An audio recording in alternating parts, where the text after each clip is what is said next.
আসসালামু আলাইকুম সবাইকে, welcome to our Mithimata films mini blog. আজকে আমরা কি নিয়ে এসেছি বলো তো?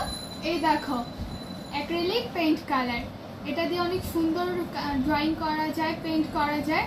আর আমি আর আমার ভাই দুজনেই ড্রয়িং করতে অনেক পছন্দ করি, তাই হচ্ছে আমরা এই রংটি কিনেছি। আর এছাড়াও আমাদের নতুন কারিকুলামের লেখাপড়া এটা অনেক হেল্পফুল। চলো তাহলে আমরা এটা আনবক্সিং করি। Let's start.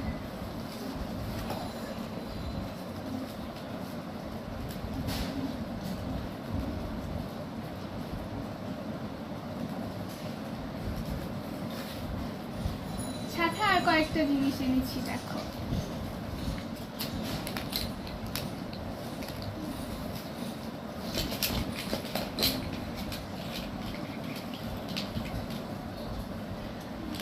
This is my favorite color. আর নিউ কারিকুলাম স্টুডেন্টদের জন্য আমাদের তো 3 তারিখ এক্সাম, তাই না? তো সবাই ভালোভাবে প্রিপারেশন নাও